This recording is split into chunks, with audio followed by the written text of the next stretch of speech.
सूर्य अग्नि व ऊर्जा का ग्रह है। अग्नि व ऊर्जा की वजह से संसार व शरीर चल रहा है। फैक्ट्री से फायर निकाल दें तो प्रोडक्शन नहीं, शरीर से ताप निकाल दें तो प्राण नहीं। सूर्य कुंडली में कमजोर हो तो प्राण शक्ति कमजोर होती है, जिससे उत्साह व आत्मविश्वास कम होता है और जीवन में सफलता संदिग्ध हो जाती है। इस वीडियो में हम जानेंगे कि अपनी जन्म कुंडली और हस्त रेखा से हम अशुभ और कमजोर सूर्य की कैसे पहचान करें और सूर्य के कौन से 7 अच्छे उपाय कर सूर्य को मजबूत बनाएं।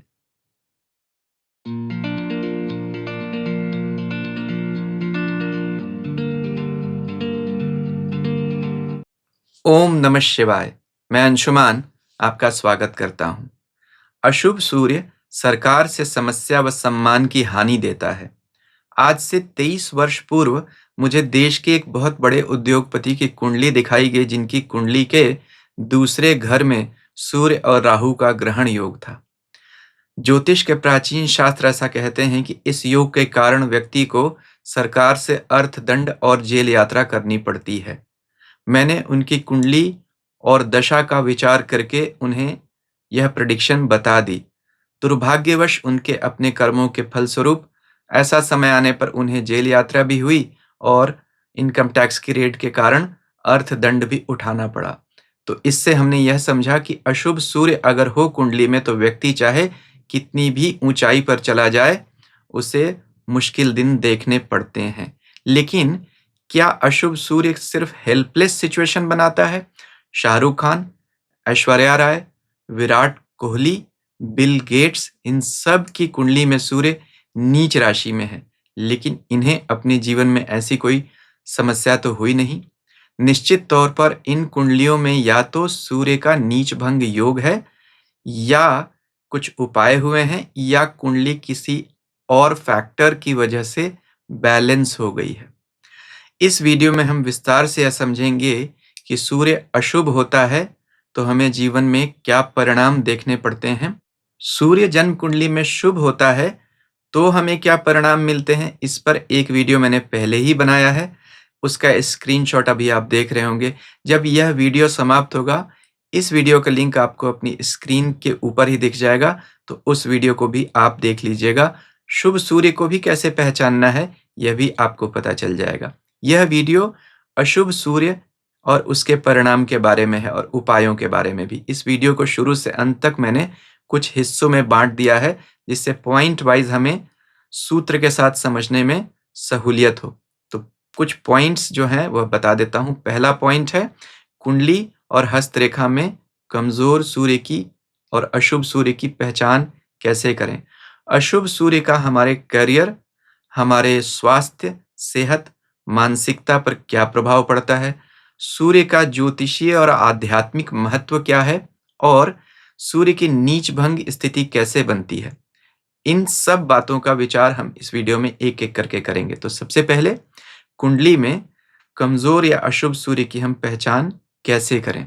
सूर्य कुंडली के चौथे, सातवें, आठवें, 12वें भाव में कमजोर, तुला, मकर, कुंभ राशि में कमजोर, अपने शत्रु ग्रहों की राशि में बैठा हुआ, उनके साथ बैठा हुआ, या उनके द्वारा देखा जाए तो कमजोर, रात में जन्म हुआ हो तो भी सूर्य कमजोर माना जाता है।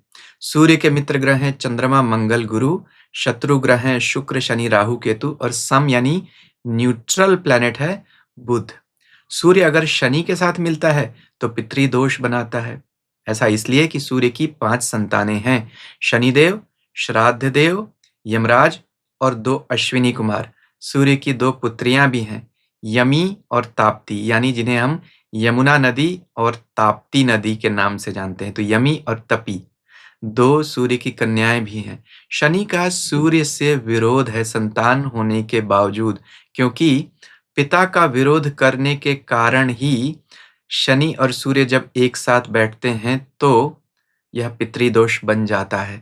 सूर्य अगर चंद्रमा के साथ बैठते हैं तो अमावस्या होती है, इसलिए भी यह सूर्य को कमजोर करता है और चंद्रमा को भी। सूर्य अगर राहु केतु के साथ बैठते हैं तो ग्रहण दोष बन जाता है। इसका पौराणिक आधार तो यह है कि समुद्र मंथन के समय सूर्य और चंद्रमा के कहने से ही राहु केतु का गला कटा था। भगवान विष्णु ने अपने सुदर्शन चक्र से उनका गला काट दिया था। इसलिए राहु केतु सामान्य और साधारण तौर से सूर्य से शत्रुता करते हैं। इसका ज्योतिषीय आधार यह है कि सूर्य सदा मार्गी गति से चलते रहते हैं, डायरेक्ट मोशन, और राहु केतु सदा वक्री गति यानी रेट्रोग्रेड मोशन, उल्टी चाल से चलते हैं। सूर्य जहाँ प्रकाश के ग्रह हैं, तो राहु और केतु छाया ग्रह हैं, अंधेरे के ग्रह कहा जाता है। मूल स्वभाव सूर्य और राहु केतु का और मूल गति बिल्कुल विपरीत है। इसलिए अगर किसी की कुंडली में सूर्य राहु केतु के साथ जिस घर में बैठेगा, उस घर में बड़ी खींचतान होती है, उस घर से जुड़ी बड़ी समस्याएं होती हैं। आपको अपनी कुंडली में भी देखना चाहिए सूर्य का क्या शनि के साथ, राहु केतु के साथ और चंद्रमा के साथ किसी घर में योग है, वह घर कमजोर माना जाएगा और उस घर से जुड़ी चीजों में आपको समस्या आएगी। ग्रहण योग ज्यादा खतरनाक है। सूर्य व शुक्र का योग व्यक्ति को कामी, भोगी, लोभी, लालची बनाता है। हालांकि इसे कलानिधि योग भी कहते हैं, जो आकर्षक व्यक्तित्व देता है और व्यक्ति को कलाकार बनाता है। लेकिन यह सिर्फ तभी होता है जब यह योग किसी अच्छे घर में हो, कुंडली में। सूर्य अगर दो पाप ग्रहों के बीच में बैठे हों तो पाप कर्तरी योग बनेगा। इससे भी सूर्य की शक्ति कमजोर होती है। यह ऐसे बनता है कि सूर्य जिस घर में बैठे हों, उसके आगे और पीछे वाली राशियों में अगर पाप ग्रह बैठ जाएं तो सूर्य की शक्ति कमजोर हो जाती है। कर्तरी यानी कैंची, तो पाप कर्तरी योग से सूर्य की शक्ति कमजोर हो जाएगी। सूर्य की आगे और पीछे की राशियां भी अगर खाली हो यानी उनमें कोई ग्रह ना हो, तो इससे भी सूर्य कमजोर हो जाता है। अगर कुंडली के पहले घर में शनि, राहु और केतु बैठें तो भी सूर्य कमजोर हो जाता है, क्योंकि कुंडली का पहला घर उसका ड्राइवर है, ग्रोथ इंजन है।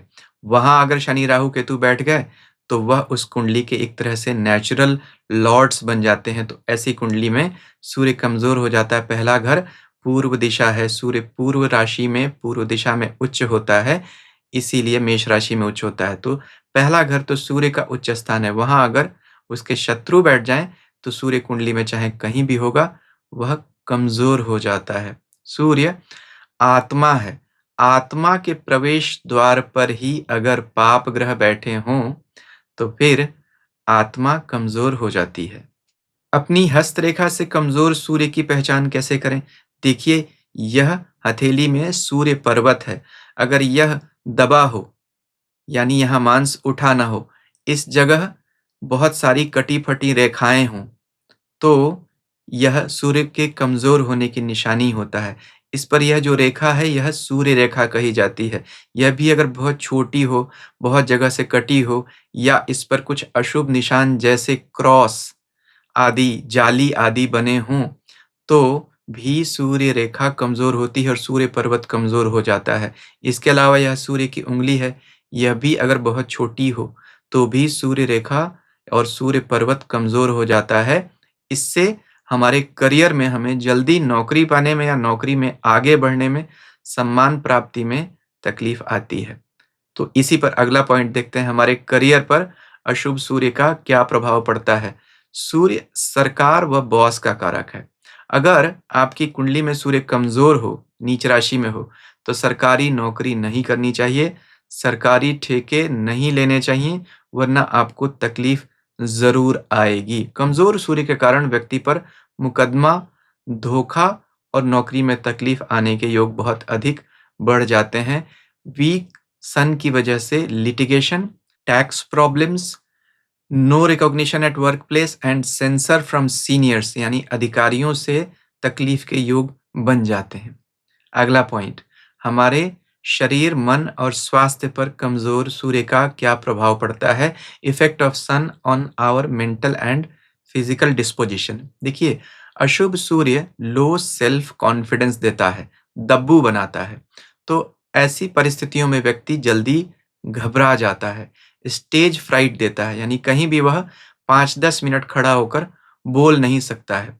अगर गुरु और बुध कुंडली में बहुत अच्छे हों तो उसे ज्ञान तो बहुत अच्छा होगा, वह ज्ञानी होगा, लेकिन सूर्य खराब हो तो व्यक्ति उस ज्ञान को एक्सप्रेस नहीं कर पाएगा, क्योंकि सूर्य हमारा नेचुरल एक्सप्रेशन है, outward flow and throw of personality, projection of personality है। तो इसलिए कमजोर सूर्य हमें अस्थिर मति यानी अनस्टेडी टेम्परामेंट देता है। इमेज लॉस, सेल्फ एस्टीम लो होती है। बहुत बार कमजोर सूर्य वाले लोग सेल्फ गोल कर देते हैं, यानी नहीं चाहते हुए भी अपना नुकसान खुद ही कर लेते हैं अपनी हड़बड़ी के कारण। शनि, राहु और केतु के साथ अगर यह हुआ सूर्य, तो ऐसी संभावना बहुत अधिक बढ़ जाती है। व्यक्ति में गुस्सा भी बहुत हो जाता है। कमजोर सूर्य वाला व्यक्ति, खासतौर पर सूर्य राहु अगर हो, सूर्य केतु हो, तो व्यक्ति आग का गोला बना हुआ घूमता रहता है, ढीठ बना देता है, निर्दयी, क्रूर और अहंकारी भी बनाता है कमजोर सूर्य। शरीर पर खास तौर पर देखिए, हमारे शरीर में 7 धातुएं होती हैं: रस, रक्त, मांस, मेद, अस्थि, मज्जा और शुक्र। शरीर में सूर्य का हमारे अस्थियों पर अधिकार है। कमजोर सूर्य हड्डियों की समस्या, spinal cord issues, frozen shoulders, हृदय रोग, टीबी, माइग्रेन, ब्लड प्रेशर, दिमागी बुखार और पित्त की समस्याएं देता है। अगला पॉइंट, कमजोर सूर्य का ज्योतिषीय प्रभाव क्या होता है? देखिए, जन्म कुंडली के 3 आधार हैं: लग्न, सूर्य और चंद्रमा। सूर्य और चंद्र प्रकाश के ग्रह हैं, तो जन्म कुंडली के बनने वाले सारे राजयोग इन्हीं की शक्ति पर निर्भर करते हैं। सूर्य कमजोर तो मजबूत कुंडली भी बहुत अच्छे परिणाम नहीं दे सकती। जो मिलता भी है वो बड़ी मुश्किल से मिलता है। कुंडली का कोई बुरा ग्रह अगर सूर्य को देखे तो जीवन का 45वां वर्ष बड़ा मुश्किल होता है। और सूर्य कुंडली में अगर कमजोर हो तो जिस राशि भाव में हो, उसी राशि और भाव में जब गोचर में सूर्य साल में आता है तो तकलीफ देता है। उदाहरण से स्पष्ट करता हूँ, मान लीजिए किसी की कुंडली में 10वें कर्म स्थान में सूर्य तुला नीच राशि में हो, तो जब भी साल में गोचर करते हुए सूर्य तुला राशि में जाएंगे, उस समय उस व्यक्ति को नौकरी व्यापार में बड़ी तकलीफ देगा, उसी समय समस्या आएगी। अब कमजोर सूर्य का हम आध्यात्मिक प्रभाव देखते हैं। देखिए, सूर्य आत्मा है, आत्मविश्वास है। जब बुरा होता है तो अहंकार बन जाता है, फॉल्स ईगो। सूर्य अगर बुरा होता है तो व्यक्ति को गुरु प्राप्ति में मुश्किल होती है, अस्थिर चित्त होता है, इसलिए वह किसी तरह की लंबी साधना भी नहीं कर सकता है। बहुत बार तो नास्तिक भी बनाता है। आत्मा परमात्मा को व्यक्ति नहीं मानता, गुरु भक्त भगवान में भेद बुद्धि और द्रोह बुद्धि भी देता है। एक विशेष परिस्थिति यह बन सकती है कि अगर कुंडली में सूर्य नीच भी हो लेकिन शनि और गुरु मजबूत हों, तो व्यक्ति में ज्ञान होता है। ऐसी स्थिति में नीच का सूर्य उसके आत्मविश्वास को कमजोर तो जरूर करता है, लेकिन वह उसके ईगो को भी खत्म कर देता है। तो व्यक्ति शांत स्वभाव वाला बन जाता है, अपनी कमजोरियों को वह जानता है और उन पर काम करता है। देखिए, स्वामी शिवानंद की कुंडली में शुक्र नीच राशि में थे, तो इसकी वजह से उनका विवाह तो नहीं हुआ, लेकिन उनको योग सिद्धि जरूर मिली। उन्होंने शुक्र की ऊर्जा को आत्मसात कर लिया। तो ऐसे स्थिति में सूर्य कमजोर भी हो तो हम कैसे उपयोग कर सकते हैं? आपने इससे यह बात समझी कि कमजोर सूर्य कभी कभी व्यक्ति को सादगी पसंद भी बना देता है, अहंकार उसका खत्म कर देता है, अपने काम से काम रखने वाला बनाता है। अब नीच भंग स्थिति का भी विचार कर लेते हैं सूर्य का। अगर कुंडली में सूर्य नीच राशि में हो लेकिन उसको शनि मंगल शुक्र देख ले या उसके साथ बैठ जाएं, तो भी बहुत बार नीच भंग राजयोग बन जाता है। और यह जन्म कुंडली में आपको अपनी लग्न कुंडली और नवमांश कुंडली दोनों में ही यह विचार करना चाहिए। एक बात और हो जाती है कि अगर सूर्य कुंडली में नीच होता है और नीच भंग हो भी गया तो व्यक्ति स्वयं तो सफल हो जाएगा, लेकिन ऐसी स्थिति में वह समाज व देश को कोई दिशा नहीं दे सकता है, क्योंकि सूर्य का काम ही है रोशनी देना, दूसरों को रास्ता दिखाना। अब इसके बाद हम उपायों पर विशेष तौर पर चर्चा करेंगे। उससे पहले आपसे एक विनम्र निवेदन, अभी तक अगर आपको मेरा वीडियो अच्छा लगा, कृपया इसे लाइक व शेयर करें, मेरे चैनल को सब्सक्राइब करें और सब्सक्रिप्शन बटन के साथ लगी घंटी को ज़रूर दबा दीजिए, ताकि भविष्य में जब मैं ऐसे वीडियोस बनाऊं आपको उनकी सूचना शीघ्र मिल जाए। उपायों पर चर्चा करते हैं। उपाय 2 तरह से करने चाहिए, पर्सनैलिटी रेमेडी और प्लैनेटरी रेमेडी, यानी व्यक्तिगत उपाय और ग्रह के उपाय। यानी सूर्य कमज़ोर है तो आपको कुछ संकेत दे रहा है, आपको अपने अंदर भी उन परिवर्तनों को लाना पड़ेगा। इसके बाद ग्रहों का भी उपाय करना चाहिए। मैं अक्सर कहता हूँ, ग्रहों का उपाय तो आप कर देंगे, आपका उपाय कौन करेगा? तो पहले देखते हैं पर्सनैलिटी रेमेडी। अगर कुंडली में सूर्य बुरा होता है तो अनियमितता देता है, अनिश्चितता देता है और अनुशासनहीनता भी देता है। व्यक्ति इनडिसिप्लिन्ड हो जाता है। तो अगर कुंडली में आपके सूर्य कमज़ोर हो तो सुबह जल्दी उठने का प्रयास कीजिए। सूर्य निकलने के बाद उठने से व्यक्ति का भाग्य और कर्म कमज़ोर होते हैं और सूर्य तो बुरा परिणाम देने ही लगता है। सूर्य कमज़ोर हो तो सत्य बोलें और समाज की सेवा ज़रूर करें। ज्योतिष का एक पुराना ग्रंथ है, चमत्कार चिंतामणि। यह कहता है कि सूर्य का निवास जंगल, नदी का किनारा, शिव मंदिर और पहाड़ होते हैं। श्लोक भी है इस किताब में लिखा हुआ, अर्का ब्रुवते अरण्यचारिणः, यानी ऐसा कहा जाता है कि सूर्य का निवास जंगल में होता है, एकांत में होता है। आकाश में भी सूर्य जब दिखता है तो बाकी कुछ नहीं दिखता। पुराणों में धरती पर सूर्य के प्रतिनिधि के रूप में राजा और योगी कहे गए। देखिए, राजा और योगी को भी कोई छू नहीं सकता, वह अलंघ्य होते हैं। इससे हमने क्या समझा? कुंडली में अगर सूर्य पीड़ित है तो आपको एकांतवास करना चाहिए। जंगल पहाड़ में जाइए, एकांतवास रहिए। कुछ समय अकेले रहने से भी सूर्य मजबूत हो जाता है, उसका दोष दूर होता है। अगला उपाय, नमक कम खाएं। नमक में सोडियम होता है। सोडियम शरीर में वाटर रिटेंशन करता है, जिससे ब्लड वॉल्यूम बढ़ जाता है। हमारी नसों को ज़्यादा ब्लड कैरी एंड पंप करना पड़ता है, जिससे नसों पर दबाव पड़ता है तो हार्ट को ज़्यादा ब्लड पंप करना पड़ता है। इससे ब्लड प्रेशर बढ़ता है और हृदय और दिमाग की नसों पर दबाव आता है, जिससे हार्ट अटैक और ब्रेन स्ट्रोक का खतरा बढ़ जाता है।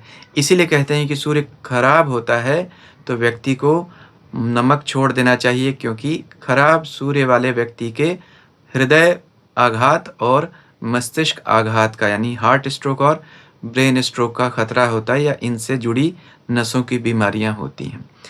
अब हम ज्योतिषीय उपाय यानी प्लैनेटरी रेमेडी की चर्चा करते हैं। हर ग्रह के कुछ प्रिय अन्न, फल, फूल, मसाले, वनस्पति, मंत्र और रुद्राक्ष होते हैं। एक-एक करके देखते हैं कि सूर्य की शांति में हम इनका कैसे प्रयोग कर सकते हैं। देखिए, सूर्य का प्रिय अन्न, फूड ग्रेन या मसाला गुड़, गेहूँ और तेज पत्ता है। तो गुड़ और शहद खाएँ। इसमें हाई एंटीऑक्सीडेंट्स होते हैं, जो हमारे स्ट्रेस को कम करते हैं और इम्यूनिटी सिस्टम को मजबूत बनाते हैं। सूर्य कमज़ोर हो तो इम्यूनिटी ही तो कमज़ोर होती है। रविवार को गेहूँ और तेज पत्ते का दान करना चाहिए। फल सूर्य का होता है श्रीफल, इसे बिल्व फल, बेल, गोल्डन एप्पल और क्विंस भी कहा जाता है। इसमें डाइजेस्टिव फायर को बढ़ाने की पावर होती है। बेल फल या बेल पत्र तो शिव को भी बहुत प्रिय होता है। नारंगी, नींबू भी सूर्य के फल माने जाते हैं। इनमें विटामिन सी ज़्यादा होता है, एंटीऑक्सीडेंट्स हाई होते हैं और इम्यूनिटी को मजबूत करते हैं। सूर्य का एक और फल या सब्जी कह सकते हैं है इंद्रायण या इंद्रवारुणी। यह देखने में तरबूज जैसी लगती है, वैसी ही बेल, लता वगैरह, लेकिन बहुत खट्टी। आयुर्वेद का यह प्राचीन ग्रंथ है अष्टांग हृदयम। इसमें महर्षि वाग्भट कहते हैं कि श्यामादि वर्ग जड़ियों में इस जड़ी का बहुत महत्वपूर्ण स्थान है। श्यामादि वर्ग यानी ग्रुप ऑफ मेडिसिनल प्लांट्स। तो इसका भी प्रयोग करने से सूर्य शांत होता है। सूर्य का फूल भी हम ले सकते हैं, गेंदा या मैरीगोल्ड फ्लावर। यह देखिए लाइट येलो से लेकर क्रिम्सन रेड तक होता है। जब आप सूर्य को जल दें तो उस जल में गेंदे के फूल जरूर मिला दें। सूर्य का पेड़ है नारंगी, नींबू, बेल, अशोक, अर्क या अकवन का पेड़। इन पेड़ों को घर में लगाकर इनकी सेवा पूजा करने से भी सूर्य अच्छा होता है और इनके फलों का सेवन करने से भी सूर्य अच्छे होते हैं। अर्क यानी अकवन का पेड़, तो सूर्य का अपना नाम ही है अर्क। मैंने कहा था ना, अर्का ब्रुवते अरण्यचारिणः, यानी अर्क जो सूर्य हैं वह जंगल में निवास करते हैं या अकेले रहते हैं। तो सूर्य ग्रह की शांति में अर्क यानी अकवन की लकड़ी से ही हवन करते हैं। अशोक का पेड़ भी सूर्य का पेड़ माना जाता है। नाम ही है अशोक, यानी जो शोक को दूर कर सके। सुंदरकांड में, रामचरितमानस में माता सीता अशोक वाटिका में अशोक के पेड़ के नीचे ही बैठी हैं और वह कहती भी हैं, सुनहि बिनय मम बिटप अशोका, सत्य नाम करु हरु मम शोका। यानी अशोक के पेड़ मेरे विनय को सुनो और अपने नाम को सत्य सार्थक करते हुए मेरे कष्ट को दूर करो। अशोक वृक्ष को घर में लगाने से भी सूर्य प्रसन्न होते हैं। जिन लोगों के दाम्पत्य जीवन में कुछ कलह चल रही हो, समस्या चल रही हो, उन्हें भी अशोक की जड़ या छाल को या पत्ते को ही लाकर किसी भी दिन अच्छे मुहूर्त में या सूर्यवार को सूर्य की होरा में ही लाकर कपड़े में बांध कर रखना चाहिए, या उस पेड़ की जड़ के छोटे से हिस्से को लाल कपड़े में बांधकर अपने दाहिने हाथ पर लगाने से भी गृह कलह दूर होता है। यह पेड़ कामदेव, लक्ष्मी, सरस्वती सबको प्रिय है। भगवान बुद्ध का भी जन्म अशोक के वृक्ष के नीचे ही हुआ था। तो इसलिए आप इन पेड़ों का प्रयोग करके भी सूर्य को प्रसन्न कर सकते हैं। सूर्य की वनस्पति केसर है और कैमोमाइल भी है, तो ये सब स्ट्रेस को कम करते हैं। सूर्य का जो मंत्र है वह, अगर हम कुंडलिनी मार्ग से जाएं तो रम है। यह मणिपुर चक्र पर अधिकार रखता है। रम, ऐसा चित्र भी आप लेकर अपने पास रख सकते हैं, देख सकते हैं। रम मंत्र का, बीज मंत्र का जप कर सकते हैं। उससे भी डाइजेस्टिव फायर भी अच्छा होता है और सूर्य भी शांत होता है। यह मणिपुर चक्र हमारे बॉडी में हीट मैनेजमेंट को कंट्रोल करता है। और एक और उपाय, रुद्राक्ष। रुद्राक्ष तो सबसे बड़ा उपाय है जिसे मैं मानता हूँ। शिव पुराण विद्येश्वर संहिता 25वां अध्याय 2 श्लोक कहता है, शिव प्रियतमो ज्ञेयो रुद्रादतः परवानः दर्शनात् स्पर्शनात् जाप्यात् सर्व पापहरः स्मृतम। यानी शिव का जो यह पवित्र रुद्राक्ष है, इसके दर्शन, जप या पास रखने से सभी पापों का नाश होता है। सूर्य के 2 रुद्राक्ष होते हैं, एक मुखी, 12 मुखी। मैं आपको अपनी माला दिखा देता हूँ। यह सूर्य का एक मुखी रुद्राक्ष है। इसे हम एक मुखी सवार भी कहते हैं। देखिए, एक मुख सा ऐसा लगता है जैसे सवार हो गया। और 12 मुखी भी रुद्राक्ष होता है यह। तो ये आप एक मुखी रुद्राक्ष और 12 मुखी रुद्राक्ष, इनको पहनने से भी सूर्य अच्छे होते हैं, उनकी कृपा मिलती है। अभी आप स्क्रीन पर शुभ सूर्य वाला वीडियो और रुद्राक्ष का भी वीडियो, एक मुखी रुद्राक्ष का देख रहे होंगे कि हमें इससे पता चलेगा कैसे रुद्राक्ष धारण करना चाहिए। इन वीडियोस को भी आप देख लीजिए। अगर अभी तक आपने मेरा चैनल सब्सक्राइब कर दिया, धन्यवाद। नहीं किया, आप चाहें तो कर सकते हैं। ईश्वर सबका कल्याण करें। हरि ओम।